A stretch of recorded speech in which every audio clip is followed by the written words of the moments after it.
Hey guys, welcome back to my YouTube channel, Growing Orchids in Jamaica.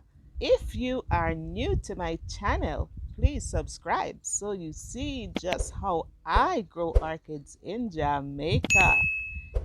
Today I will be showing you just how I make my Vanda orchid beds. I have gotten a request from one of my subscribers just to show how I make these beds. And so today I will be showing you just that. If you want to see just how I make these Vanda Mokara beds, just stay tuned.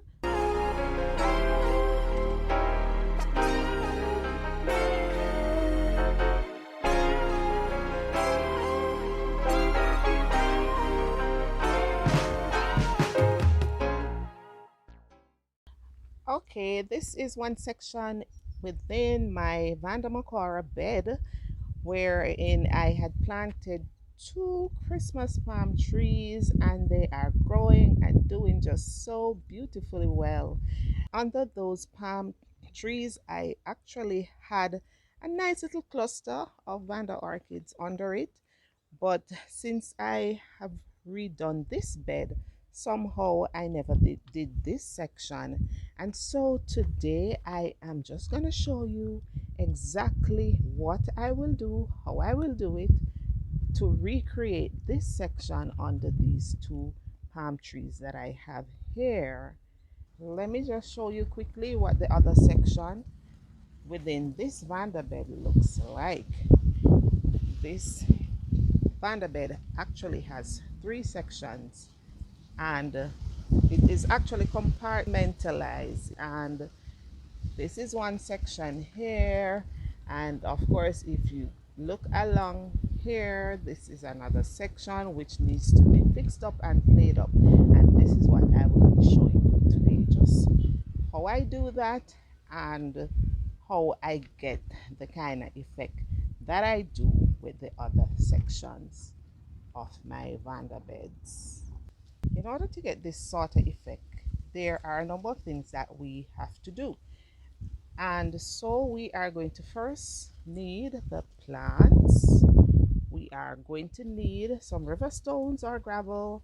We are also going to be needing something to kind of border the area.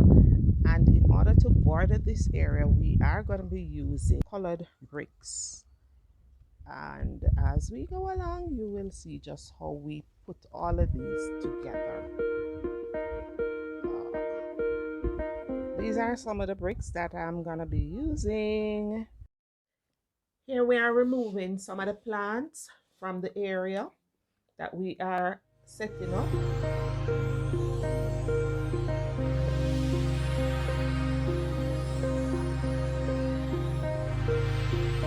Some of them are tangled, and so you basically have to cut them to remove them from the area. And we do that very meticulously. Some of these plants have been there for a couple of years, and so they are really entangled. Here we have removed all the plants from the area, and the next step now is to actually clean up the area and to remove some additional leaves as well as some of the Spanish moss, just to lighten the area a bit. And some other plants that are there, we remove them as well.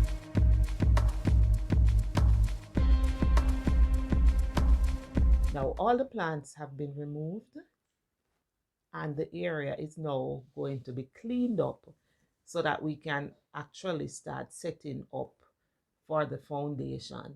But in order to set up for the foundation, you really want to remove all the debris and the excess Spanish moss that are there, because you want good air circulation in the area, and that is really critical for the bed to really thrive and to be free from a lot of the diseases.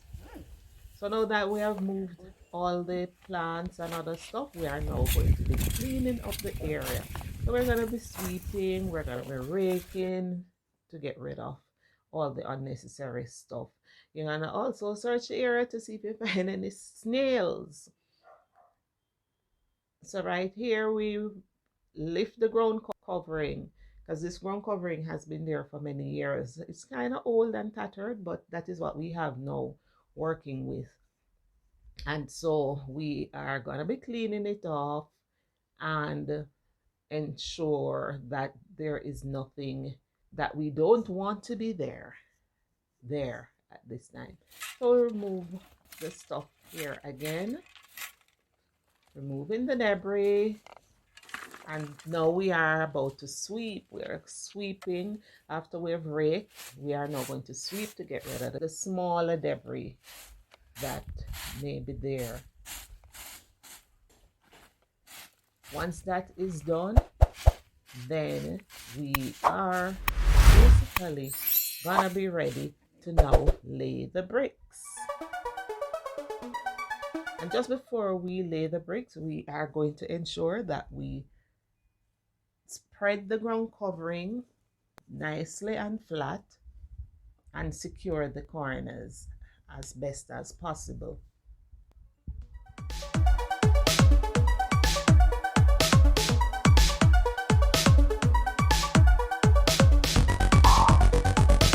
And sweep again just to make sure that all the dust, the debris, and so forth are actually removed from the area. So you're basically cleaning up the area nicely before you start putting your foundation down. And that is necessary. You know, you want it to be clean and nice as best as possible. Now we're going to be laying our bricks. So we have brought in the bricks that we're going to be using. And as I did say, these are some leftover bricks that I had from a previous project. And we are laying it with the two palm trees in the center and lay them in a semicircular form. Once that is done, then we are now going to start put in the plants and the towers that we're going to be using, and then we put in our gravel. So we pour in the gravel to fill the area that we have demarcated.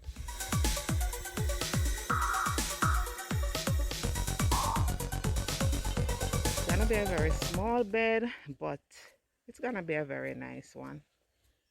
Yay, we are almost at the end of this new bed. There will need to be some finishing touches, but just look at the transformation from where it's coming from to where it actually is now.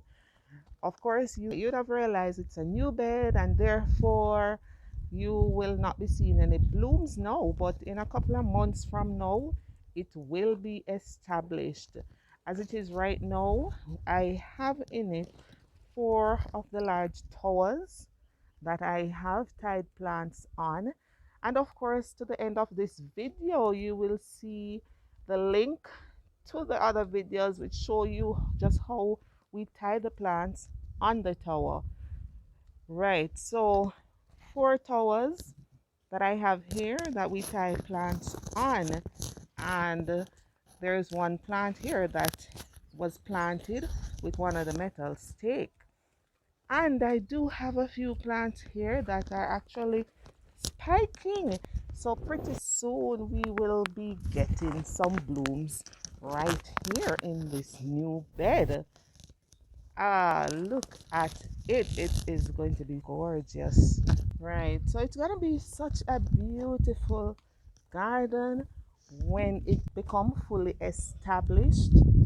And you basically, one of my subscribers really wanted to see how I established these beds, and so this video is just to show you and to highlight to you just how I establish my Vanda beds. In a few months from now, this is what the bed is actually going to look like, because this one here is actually an established one right here. And I basically can't wait for this one to be established because it's gonna be one of my star beds right here under the palm trees. The palm trees are not very tall right now, but they are actually growing. They were planted just about a year ago, and I think they are doing pretty well. They provide semi-shade for these plants, which of course, especially when you would have recently planted them, they require some amount of shade before they become established. If you look at the color of the plants, they are very green, which tells you that they were not getting a lot of sunlight, and therefore I will have to acclimatize them right here. I am concerned about this one in particular because I removed a few of the leaves from the palm tree, and therefore it will expose this plant.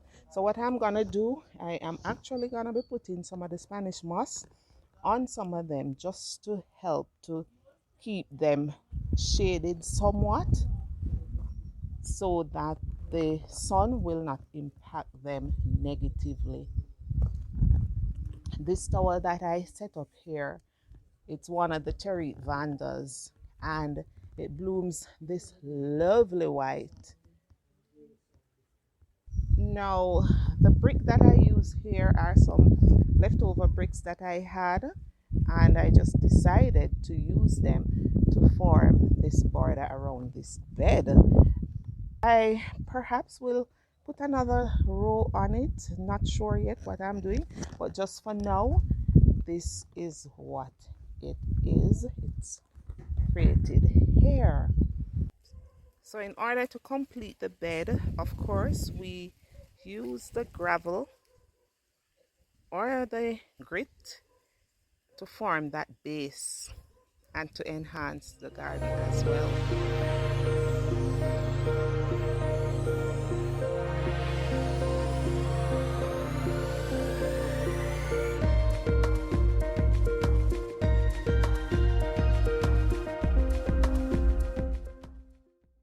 So this is my new bed. In a short while, when it becomes established, this is what it will look like, guys. And I just can't wait. And this bed is actually in the middle of my longest Vanda bed, which I have not yet introduced you to, but in a short while, because I am doing some additional work to this one. So very soon I will introduce you to it. Now that you have seen how I made up my Vanda beds, if you enjoyed it, please give me a thumbs up, and so you never miss another video, please subscribe to my channel, and as we say in Jamaica, just follow back at me. This is the Orchid Duck, and I am growing orchids in Manchester, Jamaica.